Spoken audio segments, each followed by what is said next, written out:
Hello दोस्तों, NP education YouTube channel पर आपका स्वागत है। हम लोग आज बात करेंगे भारत की तटीय सीमा के बारे में। भारत की जो तटीय सीमा क्या है भारत की, और तटीय राज्य कौन कौन से हैं भारत के, इन सब बिंदुओं के बारे में जानने का प्रयास करेंगे। तो आइए हम लोग बात करते हैं कि भारत की स्थल व तटीय सीमा। भारत की स्थल व तटीय सीमा बहुत ही महत्वपूर्ण टॉपिक मित्रों ये है। ये जो टॉपिक है बहुत ही महत्वपूर्ण है। जो क्या है कि भारत की स्थल व तटीय सीमा, ये जो अगर पूछता है कि भारत की तटीय सीमा या तटीय जो प्रदेश हैं कौन कौन से हैं और कितने हैं, तो इसके बारे में अगर हम लोग बताने का प्रयास करेंगे तो तटीय जो प्रदेश है गुजरात है, ये वाला क्षेत्र जो है गुजरात है, महाराष्ट्र है, ये गोवा है, कर्नाटक है, केरल है, फिर तमिलनाडु है मित्रों, आंध्र प्रदेश, उड़ीसा, पश्चिम बंगाल। अगर इस प्रकार हम लोग देखते हैं कि जो तटीय प्रदेश हैं, भारत की जो तटीय प्रदेश हैं कौन कितने हैं, तो 9 हैं। तटीय प्रदेशों की संख्या कितनी मानी जाती है? 9 मानी जाती है। ठीक है मित्रों, यानी भारत की जो तटीय प्रदेशों की सीमा यानी तटीय प्रदेश कौन कौन से हैं, तो 9 प्रदेश है। गुजरात है, महाराष्ट्र है, गुजरात है, महाराष्ट्र है, गोवा है, कर्नाटक है, केरल है, तमिलनाडु है, आंध्र प्रदेश, उड़ीसा, पश्चिम बंगाल। ये जो है भारत के 9 तटीय राज्य हैं। ये भारत के कितने 9 तटीय राज्य हैं। अब देखिए, अगर कहा जाए कि तटीय राज्य कितने टोटल, तो 13 बताएंगे हम लोग। कितने बताएंगे? 13। लेकिन ये जो राज्य है और केंद्र शासित प्रदेश जो है 4 है। केंद्र शासित प्रदेश कितने हैं? तो 4 है। अंडमान निकोबार द्वीप, अंडमान निकोबार द्वीप समूह 1 आ जाएगा, लक्षद्वीप आ जाएगा मित्रों, ठीक है। फिर दमन और दीव, दादर और नागर हवेली आ जाएगा, पुडुचेरी आ जाएगा। यानी 4 केंद्र शासित प्रदेश और 9 तटीय राज्य भारत के हैं। और 9 तटीय राज्य जो जो हम लोग बताए हैं कौन कौन से हैं, तो गुजरात है, महाराष्ट्र है, गोवा है, कर्नाटक है, केरल है, तमिलनाडु है, आंध्र प्रदेश, उड़ीसा, पश्चिम बंगाल। ये जो भारत के 9 तटीय प्रदेश हैं, भारत के कितने हैं? 9 तटीय प्रदेश हैं।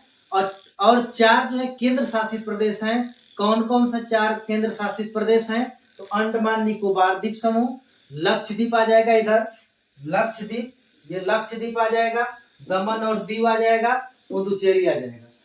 4 केंद्र शासित प्रदेश। अर्थात अगर टोटल तटीय प्रदेशों की बात करता है तो हम लोग बताएंगे कि 13 हो जाएंगे। कितने हो जाएंगे? 13 हो जाएंगे। और 13 में जिनमें से जो 4 हैं, 4 जो है केंद्र शासित प्रदेश हैं, केंद्र शासित प्रदेश हैं। 4 जो है मित्रों केंद्र शासित प्रदेश हैं, ठीक है। अब इसके बाद हम लोग यह जानने का प्रयास करेंगे कि स्थलीय सीमा की लंबाई क्या है भारत की। भारत की जो स्थलीय सीमा की जो लंबाई है वह कितनी है, और भारत की मुख्य भूमि की तटीय सीमा की लंबाई कितनी है, इसके बारे में जानने का प्रयास करेंगे। और लक्षद्वीप, अंडमान निकोबार द्वीप समूह की जो सीमा की जो लंबाई है वह कितनी है, ये जानने का प्रयास करेंगे। आइए, यहां से लेकर के मित्रों, यहां से गुजरात, यानी गुजरात के ऊपर से यहां से लेकर के टोटल ये वाला जो हम बना रहे हैं रेखा, ये वाला जो है यहां से एकदम आते हुए हम लोग ऐसे ऐसे आएंगे, सिक्किम होते हुए, अरुणाचल प्रदेश होते हुए, और मिजोरम, त्रिपुरा होते हुए, और यहाँ पर हम लोग आ जाएंगे पश्चिम बंगाल तक। यहाँ तक अगर देखा जाए, यहाँ से लेकर के यहाँ तक, तो ये क्या है? स्थलीय सीमा की लंबाई 15,200 किलोमीटर है। कितना है? तो 15,200 किलोमीटर है। ये स्थलीय सीमा है। ये क्या है? स्थलीय सीमा है। और इसकी लंबाई कितना है? तो तो 15,200 किलोमीटर है। अब देखिए जो स्थलीय सीमा है, सीमा की जो लंबाई है 15,002 किलोमीटर। अब 15,002 किलोमीटर में कितने राज्य आते हैं, तो हम लोग बता दें कि 16 राज्य आते हैं तथा 2 केंद्र शासित प्रदेश स्थलीय सीमा के अंतर्गत आते हैं। 2 केंद्र शासित प्रदेश कौन कौन सा है, तो आसानी से हम लोग यहाँ बता सकते हैं कि कौन सा है, तो लद्दाख है। कौन सा है मित्रों, लद्दाख है, ठीक है ना। यानी कितने केंद्र शासित प्रदेश हैं, 2 केंद्र शासित प्रदेश हैं। कितने केंद्र शासित प्रदेश हैं, तो हम लोग बता सकते हैं आसानी से कि 2 केंद्र शासित प्रदेश हैं, ठीक है ना। और वह 2 केंद्र शासित प्रदेश कौन कौन से हैं, तो यहाँ पे आ जाएंगे तो अब लद्दाख मिल जाएगा। क्या मिल जाएगा, लद्दाख मिल जाएगा और जम्मू कश्मीर मिल जाएगा, ठीक है ना। लद्दाख और जम्मू कश्मीर वाला रीजन, लद्दाख, ठीक है, और जम्मू कश्मीर वाला जो रीजन है, ये जो 2 केंद्र शासित प्रदेश हैं, ठीक है। यानी स्थलीय सीमा की लंबाई 15,200 किलोमीटर है, जिसमें 16 राज्य और 2 केंद्र शासित प्रदेश जम्मू कश्मीर और कौन आता है, तो लद्दाख, ये केंद्र शासित प्रदेश आते हैं, ठीक है।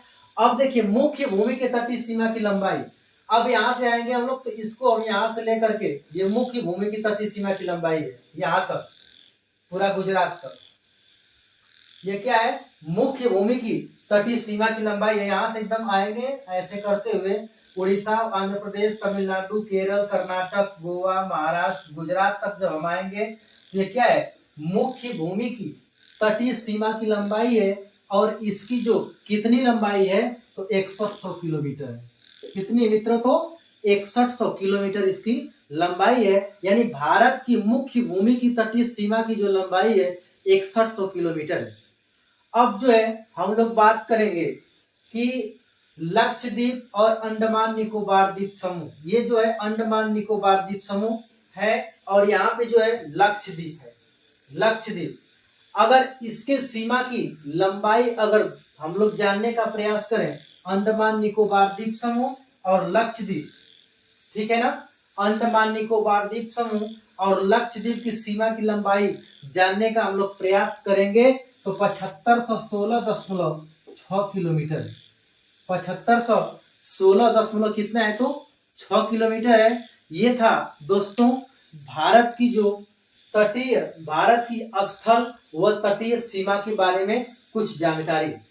अब देखिए ये जो है इसको हम लोग पश्चिमी तट के नाम से जानते हैं, इसको हम लोग की क्या बोलते हैं, तो पश्चिमी तट के नाम से जानते हैं। और इसे जो होता है इसको हम लोग पूर्वी तट के नाम से जानते हैं, पूर्वी तट के नाम से जानते हैं। अब देखिए पूर्वी तट के इधर जो है इसको बंगाल की खाड़ी के नाम से जानते हैं, इसको हम लोग क्या बोलते हैं, बंगाल की खाड़ी।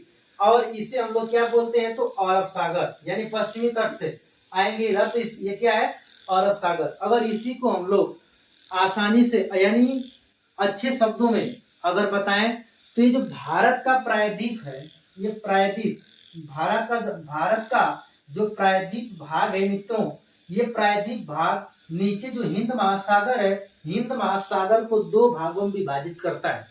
कितने भागों में, 2 भागों में विभाजित करता है मित्रों। और जो 2 भागों में विभाजित करता है, तो ये वाला पूर्वी घाट की तरफ का जो भाग होता है उसको बंगाल की खाड़ी के नाम से जाना जाता है। और मित्रों जो पश्चिमी जो घाट की तरफ का जो हिंद महासागर होता है उसको किस नाम से जाना जाता है, तो अरब सागर के नाम से मित्रों जाना जाता है। अब देखिए बात आती है कि प्रायद्वीप की बात हम किए हैं, तो प्रायद्वीप होता क्या है, तो प्रायद्वीप के बारे में अगर बताया जाए मित्रों, तो हम लोग आसानी से बता सकते हैं कि प्रायद्वीप यानी वो ऐसा स्थल जो 3 ओर से पानी से घिरा हो, जल से क्या हो, घिरा हो।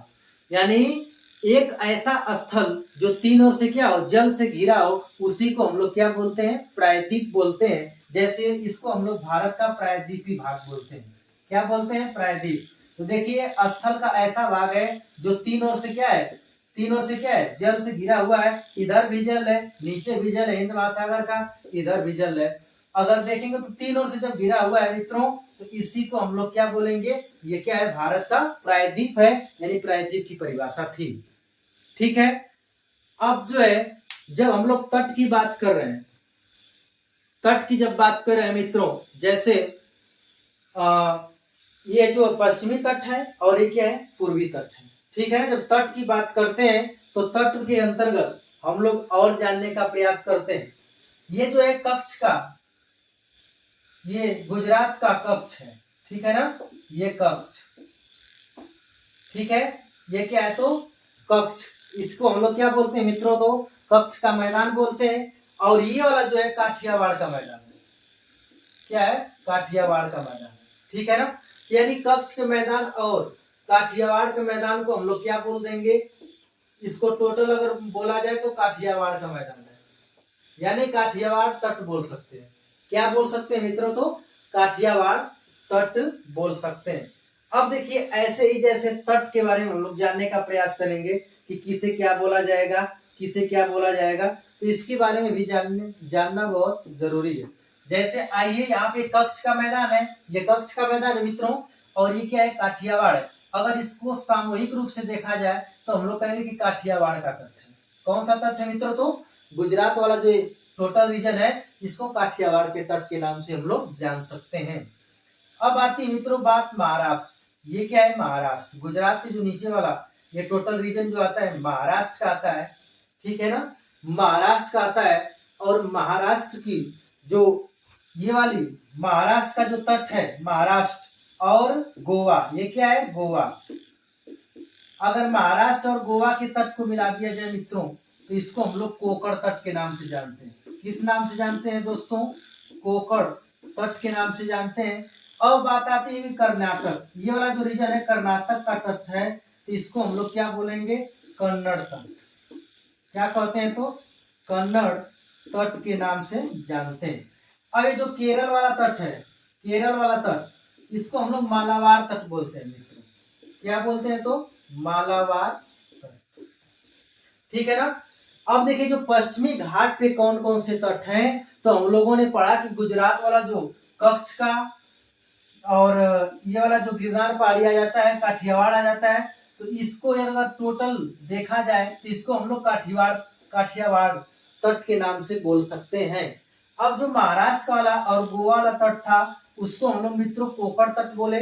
फिर कर्नाटक वाला जो तट था उसको हम लोग कन्नड़ तट बोले। और मालाबार तट जो है केरल के तट को बोला गया। अब जो है तमिलनाडु वाला तट, ये जो है तमिलनाडु वाला तट है जिसको हम लोग कोरोमंडल तट के नाम से जानते हैं। किस नाम से जानते हैं दोस्तों, कोरोमंडल तट के नाम से जानते हैं। अब ये वाला जो रीजन है, ये वाला जो पूर्वी घाट पे अगर पूर्वी तट देखा जाए आंध्र प्रदेश वाला रीजन, तो इसको हम लोग आंध्र प्रदेश वाला जो तट है इसको हम लोग किस नाम से जानेंगे, तो हम लोग बोल सकते हैं उत्तरी सरकार तट। क्या बोल सकते हैं मित्रों, तो उत्तरी सरकार तट के नाम से बोल सकते हैं। और उड़ीसा वाला जो तट है इसको हम लोग उत्कल तट के नाम से बोलेंगे, उत्कल तट। उड़ीसा के तट को हम लोग किस नाम से बोलेंगे, तो उत्कल तट के नाम से बोलेंगे। और जो पश्चिम बंगाल वाला एक टोटल जो तट है पश्चिम बंगाल वाला, इसको हम लोग बैंगा तट के नाम से बोलेंगे। किस तट के नाम से दोस्तों, बैंगा तट के नाम से बोलेंगे।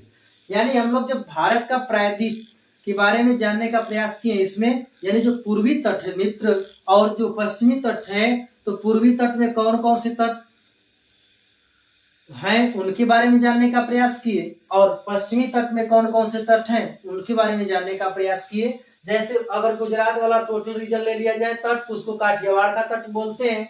फिर महाराष्ट्र और गोवा के तट को कोकण तट बोलते हैं मित्रों। और कर्नाटक के तट को कन्नड़ तट के नाम से जानते हैं। केरल के तट को हम लोग मालाबार के तट के नाम से जानते हैं।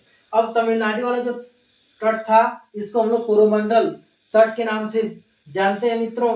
और आंध्र प्रदेश वाला को हम लोग उत्तरी सरकार के तट के नाम से जानते हैं। उड़ीसा को उत्कल तट के नाम से जानते हैं मित्रों। और पश्चिम बंगाल को बैंगा तट के नाम से जानते हैं। ये था भारत के जो कौन कौन से तट हैं उनके बारे में जानकारी। और हम लोग इसमें पढ़े भारत की स्थल व तटीय सीमा, ठीक है, इनके बारे में। अब देखिए जब हम पढ़ रहे थे मित्रों भारत की स्थल व तटीय सीमा के अंतर्गत अगर आपसे पूछता है कि भारत का वह कौन सा राज्य है जिसका तटवर्ती सीमा बहुत अधिक है मित्रों, तो हम लोग सबसे पहले सबसे अधिक अगर है तो गुजरात वाला है। गुजरात जो है इसका तटवर्ती सीमा सबसे अधिक है, यानी तटवर्ती अगर लंबाई की बात करते हैं तो सबसे अधिक है। फिर उसके बाद अगर पूछता है तो हम लोग आसानी से बता सकते हैं कि आंध्र प्रदेश जो है, आंध्र प्रदेश आ जाएगा दूसरा नंबर पे, तीसरा जो है तमिलनाडु आ जाएगा। ठीक है ना। अब देखिए अगर आपसे क्वेश्चन करता है कि सबसे सबसे कम तट वाला सबसे कम तट वाला राज्य कौन सा है मित्रों, तो हम लोग आसानी से बता सकते हैं कि वह गोवा है। क्या है, तो गोवा है। यानी सबसे अधिक तट किसका है, तो गुजरात का है, और सबसे कम किसका है मित्रों, तो गोवा का है। हम इस वीडियो में ये जानने का प्रयास किए। अगर मित्रों आप लोगों को ये वीडियो समझ में आए, तो आप लोग पसंद आए तो आप लोग क्या करेंगे, इस वीडियो को जरूर शेयर करेंगे, सब्सक्राइब करेंगे, लाइक करेंगे। धन्यवाद।